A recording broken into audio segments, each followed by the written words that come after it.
At exactly 9:29 p.m., the digital tracking system on my mom's 46-foot sailboat went completely dark. Just 1 minute later, Witnesses heard a massive splash in the waters near my mom's boat.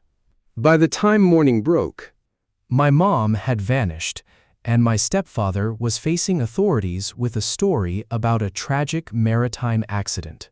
but the physical evidence tells us a completely different story. And the timeline problems pointed to a window of time they had all missed. The documented timeline of that evening begins at the Abaco Inn.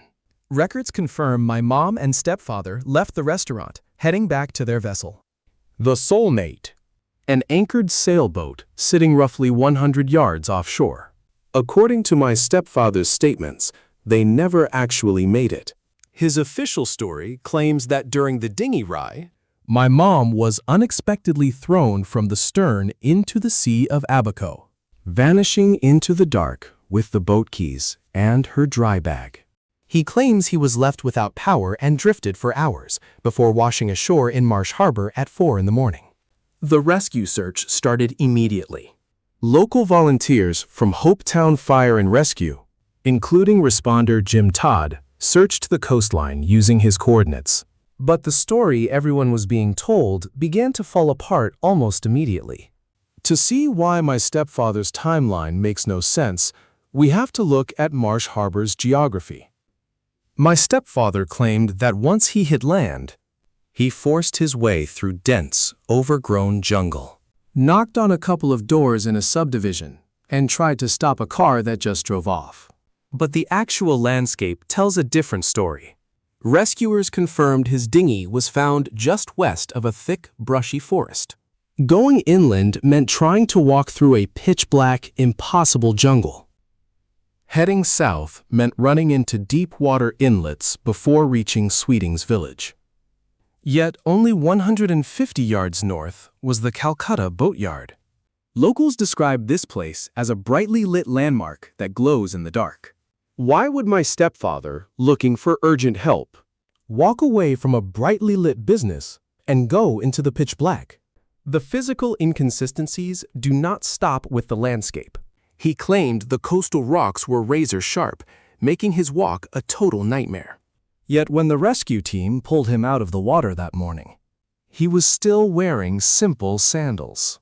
he had not lost them in the waves or thrown them aside. The terrain and the timeline simply do not match. The path that should have led him to safety supposedly drove him deeper into the dark. And that is when investigators finally stopped looking at the coast and started looking into the digital footprint of their boat. What they uncovered was hidden deep inside the communication logs. Every sailboat of that size has an automatic tracking system known as AIS. The tracking logs prove that at 9:29 p.m., the night my mom disappeared, their boat's tracking systems suddenly stopped sending out any signal. It was completely shut down. That sudden tracking blackout perfectly matches what shoreline witnesses reported seeing that night. Around 8 o'clock that evening, witnesses claim someone fired a flare horizontally across the water, right from my mom's boat. That low, flat shot explains why nobody else Ever saw a distress signal in the night sky. Then came the second chilling detail. Around 9:30, as the island grew quiet, someone heard a loud, heavy splash right beside my mom's boat, the Soulmate. No screams of panic, no commotion, just the heavy weight of something massive hitting the water.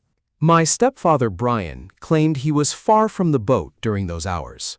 He claimed he drifted to the tip of Lubber's quarters, anchored for an hour, and fired flares up, desperate for help. It sounded like a plausible explanation for someone lost at sea. Until marine experts checked the sea charts for that precise location. What they actually found under the surface. The tip of Lubber's quarters is just one giant shallow sandbar. A 46-foot sailboat with a 5-foot keel would instantly run aground there. An experienced sailor like my stepfather would know never to anchor there. His story is a physical impossibility. Now, the Coast Guard has completely shifted the focus of their search. They brought cadaver dogs to the northwest shoreline of a nearby elbow cay development called the Sanctuary.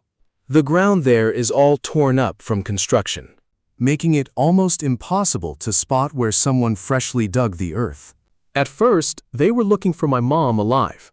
Now, they are searching the area for a concealed gravesite. Things got much more serious when federal investigators seized my mom's sailboat, the Soulmate, in Fort Pierce, Florida. They wrapped the entire boat in yellow crime scene tape, removing my mom's electronics and potential forensic materials.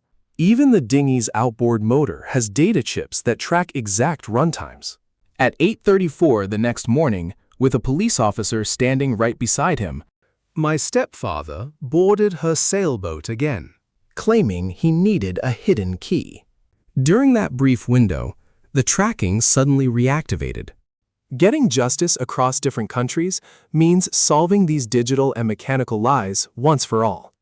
A witness who spotted a light blue boat named Azora, anchored near my mom's boat before slipping away, holds another piece of the puzzle. We are still waiting to find out what that crew actually saw. My grandmother, Darlene Hamel, confirmed my mom had a plane ticket home on March 11th. She never got on that plane. I cannot ignore the difference between a simple accident and a digitally silenced sailboat. The files locked in those federal evidence rooms will determine if we get justice. What happens when my father's engine telemetry is finally matched against his recorded statements? I am about to find out exactly what the data reveals.